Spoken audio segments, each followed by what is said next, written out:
Assalamualaikum warahmatullahi wabarakatuh. Perkenalkan saya Najma Salsabila Suni dengan NIM 1922311114. Di sini saya akan mempresentasikan hasil laporan praktikum saya mengenai analisis IECF dengan metode 20 hour food recall. Yang pertama di sini ada latar belakang. Jadi pemenuhan gizi pada anak usia 0 hingga 23 bulan itu sangat penting untuk mendukung pertumbuhan dan juga perkembangan yang optimal. Nah, metode Infant and Young Child Feeding atau yang biasa disebut dengan IECF itu mencakup indikator seperti minimum dietary diversity atau yang biasa disebut dengan MDD, kemudian ada minimum meal frequency atau MMF, kemudian minimum acceptable diet atau yang biasa disebut dengan MAD.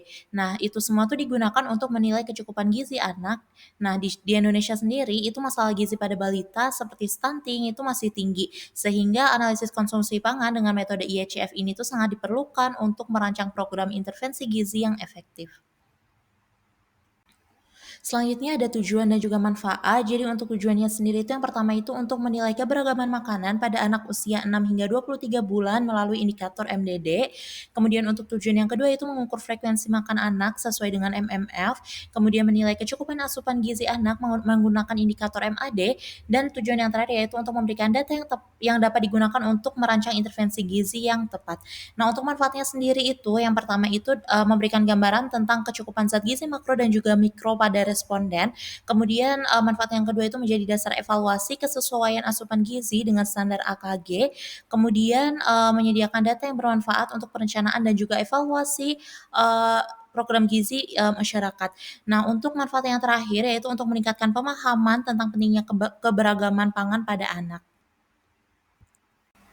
Nah, selanjutnya di sini ada 3 indikator yang, ada di metode IECF itu sendiri. Jadi untuk indikator yang pertama itu ada yang namanya MDD atau yang biasa disebut dengan minimum dietary diversity. Jadi MDD ini itu digunakan untuk mengukur keberagaman asupan makanan pada anak usia 6 hingga 23 bulan, yang di mana itu anak tuh bisa dikatakan memenuhi MDD jika mengkonsumsi 5 dari 8 kelompok pangan WHO dalam 24 jam terakhir. Nah, MDD sendiri tuh, jika tinggi itu menandakan asupan zat gizi makro dan juga mikro itu lebih baik serta resiko stunting dan anemia yang lebih rendah. Nah, selanjutnya itu ada indikator MMF atau yang biasa disebut dengan minimum meal frequency. Jadi MMF sendiri itu, menggambarkan kecukupan frekuensi makan untuk memenuhi kebutuhan energi dan juga gizi anak. Nah, di sini tuh untuk standar WHO-nya itu untuk usia 6 hingga 8 bulan itu ASI itu lebih besar dari 2 kali per hari dan untuk usia 9 hingga 23 bulan itu ASI-nya lebih besar dari 3 kali per hari. Nah, untuk usia 6 hingga 23 bulan yang tanpa ASI itu lebih besar dari 4 kali per hari. Nah, untuk MMF sendiri itu atau yang biasa disebut dengan minimum milk frequency for feeding itu digunakan untuk menilai frekuensi konsumsi susu pada anak usia 6 hingga 23 bulan yang tidak lagi menyusu pada ibunya gitu. Jadi non ASI. Nah, anak yang memenuhi MMFF itu jika menerima susu lebih besar dari 2 kali atau produk olahan atau seperti susu formula, sapi, yogurt atau keju itu dalam 24 jam. Berikut adalah identitas responden yang dimana nama respondennya sendiri itu adalah Ashalin Zalina Putri Selai. Kemudian untuk jenis kelaminnya itu adalah perempuan, kemudian tempat tanggal lahirnya ada di Surabaya 28 Juli 2024 dan usianya saat ini itu ada di 1 tahun 3 bulan.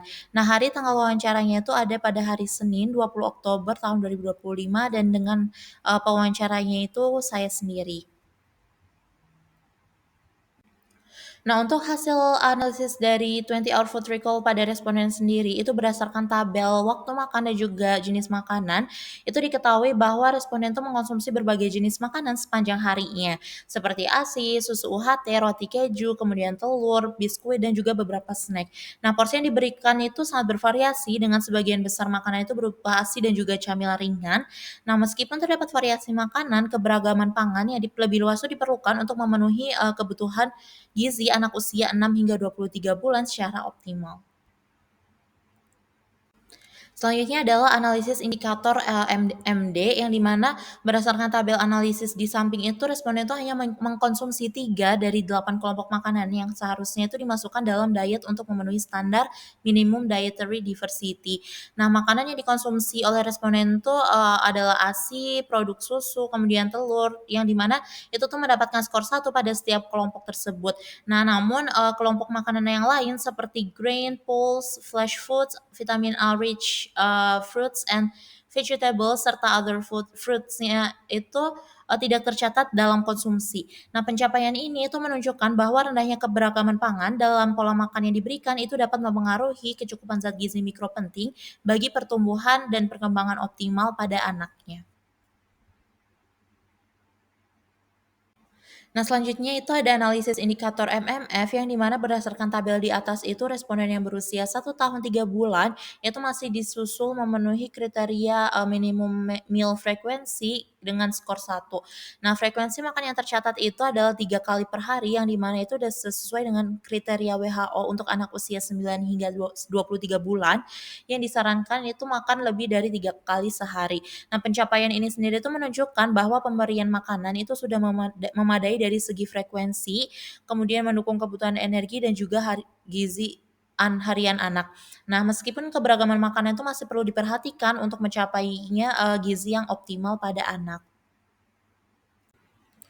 Nah, selanjutnya di sini ada analisis indikator MMFF yang di mana itu berdasarkan tabel analisis indikator di atas, itu responden yang berusia 1 tahun 3 bulan itu diberikan susu formula sebanyak 4 kali per hari.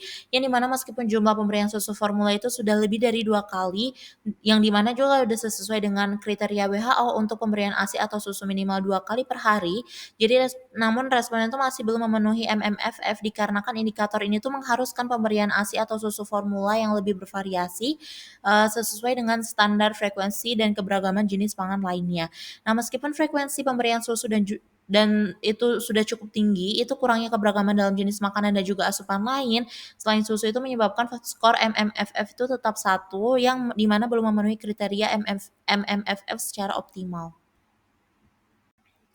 Nah, selanjutnya itu ada analisis pemenuhan, MAD pada responden. Jadi berdasarkan tabel di atas itu, total minimum acceptable diet atau MAD pada responden itu diperoleh 2, yang di mana tidak memenuhi karena batas minimalnya itu adalah 3. Nah, skor pada MAD itu adalah 0, yang di mana MDD itu adalah 0, yang di mana menunjukkan bahwa rendahnya keberagaman makanan pada responden, kemudian pada minimum meal frekuensi atau MMF pada responden itu skor masing-masing adalah 1 itu jadi MMF sama MMFF yaitu 1 yang menunjukkan bahwa meskipun frekuensi makan dan juga pemberian susu itu sudah memenuhi kriteria, keberagaman makanan dan asupan lainnya itu masih kurang. Nah, hal ini itu menunjukkan bahwa kebutuhan untuk meningkatkan, keberagaman dan frekuensi makan tuh agar memenuhi standar MAD. Nah, selanjutnya terdapat beberapa rekomendasi, untuk ibu dari responden. Jadi untuk, rekomendasi yang pertama yaitu untuk meningkatkan keberagaman makanan dan juga menambahkan, protein hewani, kemudian sayuran dan juga buah-buahan ke dalam diet anak. Kemudian pastikan frekuensi makan anak itu teratur dan juga, 3 kali makan utama dan camilan sehat setiap harinya. Kemudian pemberian susu itu harus mencakup minimal 2 kali sehari sesuai, standar MMFF. Kemudian edukasi gizi untuk memahami pentingnya gizi seimbang dan juga, keberagaman pangan, dan, rekomendasi terakhir itu pemantauan status gizi secara berkala dengan bantuan tenaga kesehatan. Selanjutnya di sini ada kelebihan dan juga kekurangan dari metode IHF itu sendiri. Jadi untuk kelebihannya sendiri itu memberikan gambaran lengkap tentang keberagaman makanan dan juga frekuensi makan pada anak. Kemudian mudah diterapkan dengan indikator praktis seperti MDD, MMF dan juga MAD. Nah, kemudian kelebihan selanjutnya yaitu memungkinkan identifikasi dini masalah gizi untuk intervensi yang tepat. Nah, untuk kekurangannya sendiri itu bergantung pada data subjektif dari orang tua ataupun pengasuh, kemudian tidak sepenuhnya mencerminkan kualitas gizi yang dikonsumsi, kemudian tidak mempertimbangkan faktor eksternal seperti ekonomi atau akses pangan. Nah, untuk kesimpulannya sendiri, jadi berdasarkan, hasil analisis menggunakan metode IHCF pada responden itu, pemenuhan gizi pada responden masih perlu diperbaiki, terutama pada, hal keberagaman makanannya, meskipun frekuensi makan itu sudah memenuhi standar yang disarankan, namun rendahnya keberagaman makanan yang dikonsumsi itu menunjukkan adanya resiko terhadap kecukupan gizi yang diperlukan untuk tumbuh kembang optimal pada anak. Nah, untuk sarannya sendiri untuk ibu responden itu disarankan untuk meningkatkan keberagaman makanan dengan menambahkan lebih banyak, sumber protein, kemudian sayuran dan juga buah-buahan ke dalam diet anak. Nah, selain itu penting untuk memastikan frekuensi makan yang teratur, kemudian serta memberikan edukasi gizi kepada sang ibu untuk meningkatkan pemahaman tentang pentingnya pola makan sehat dan juga pola makan yang seimbang bagi anaknya. Berikut adalah dokumentasi dari, kunjungan yang sudah kami lakukan bersama-sama. Sekian presentasi dari saya, mohon maaf bila ada kesalahan. Wassalamualaikum warahmatullahi wabarakatuh.